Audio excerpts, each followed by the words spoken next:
Free beer and hot wings in the morning. Grand Rapids rocks all day. 97.9 GRD rocks. Mostly cloudy, 31 the high. It's 21, but kind of sunny downtown GR. Reminder, we'll be out tomorrow. We'll talk more about that in a moment. We'll be at Cartwright in Kalamazoo, but this from the Detroit Free Press and then shared again on WZZM's website. Reading straight from it. In January of 2015, when state officials were telling worried Flint residents their water was safe to drink, at the same time, they were arranging for coolers of purified water in Flint's state office building so employees wouldn't have to drink from the taps, according to the state government emails released Thursday by the liberal group Progress Michigan. A January 7th, 2015 notice from the State Department of Technology, Management, and Budget, sounds like a good time, which oversees state office buildings, references a notice about a violation of drinking water standards that had recently been sent out by the city of Flint. Quote, while the city of Flint states the corrective actions are not necessary, DTMB is in the process of providing a water cooler on each occupied floor positioned near the water fountain so you can choose which water to drink. The coolers will arrive today and will be provided as long as public water does not meet treatment requirements. Where you could probably find in another email them saying, we continue to say that the water is fine, even though it wasn't.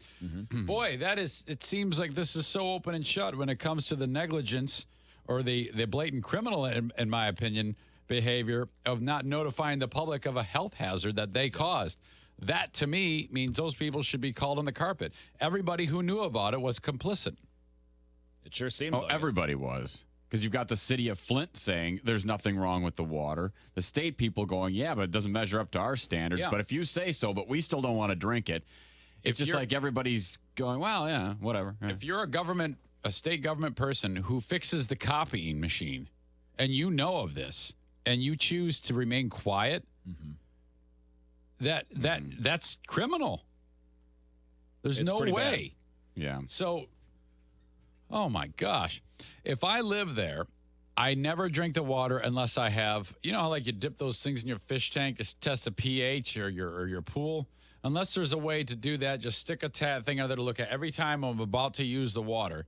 And it has to be negative for lead for many, many, many, many tests before I would feel comfortable drinking that water again. And, and I don't even know if that's a possibility. Ryan Stanton, who's a writer for MLive, writes, Governor Snyder, who continues to receive criticism over the Flint water crisis, was heckled and shouted at Thursday night at a downtown Ann Arbor bar and restaurant. Ann Arbor resident Laura Tanner said she and a friend were eating dinner at the tavern just around the corner from the governor's new condo when they spotted Snyder and decided to give him an earful.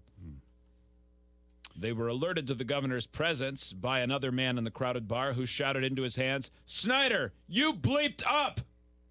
Snyder about to leave, Tanner said she took the opportunity to confront the governor about the crisis. "How was your water, Governor? Was it clean? Have some water on us." She says he was just eating a meal, drinking fresh water, didn't have a care in the world. But what's he supposed to do? I mean, he still has to eat.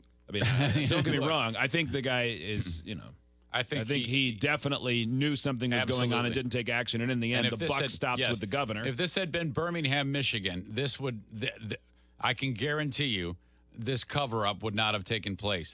This failure to disclose would not have taken place. But you also can't expect him to sit in a restaurant and cry while he drinks garbage water just so everybody isn't mad. Yeah. I'm just talking about, I cannot believe that this guy thinks that he should be let off the hook. Well, I don't know that he does think that he should be let off the hook. I mean, well, he just said he has made it. What do you think he's saying? I doubt if he's right, but I'm not surprised. I doubt that he's going to rush himself, turn himself in, and go put me in prison for the rest of my life. Well, I doubt that he's telling the truth when he says he didn't know anything. I guarantee you he's lying. Hell, these people in Flint were stocking up water, getting ready because they knew it was terrible. So many people, top down, knew about this. Absolutely. So I don't blame any of those people. And if he didn't know about it, it's pathetic as well. He did. But he did. Come on. And the only reason why they didn't say anything is because it's poor black people living there. There. I can promise you that. And they feel that way too. You know, if this had been a rich white guy community, oh my gosh, he would have called the National Guard 1 second in. That would not surprise me at all if that were the case. Tomorrow we'll be live at Cartwright in Kalamazoo from 1 until 3. All 5 of us. That is remarkable. We hope you'll come and see us. By the way, starting Monday, we'll be on a radio station in Battle Creek. I'll tell you more about that then. So if you're someone who travels or you're on the fringe of the listening area, that's great news. How about that? Oh, man. Yeah, that's exciting. Battle Creek, Michigan. So think about the ones that we've lost in Michigan. Well, let's not do that. No, I mean, let's just not. think about I how would rather giant it could not. be. That's true. It could be bigger. And way up north, and Benton, Harlem was. Lansing. Lansing. Oh, Lansing. That was sad. What else? Is there anything else? That's all the losses. Yeah. Still better in Michigan than Ohio. All-time record in Ohio, 0 wins, 5 losses. Yeah, that's bad. Are we Yeah. still on in Gaylord? No. Were we on there ever? Mm-hmm. Well, the station got there, certainly. But It's Everclear, Father of Mine, 97.9 GRD Rocks.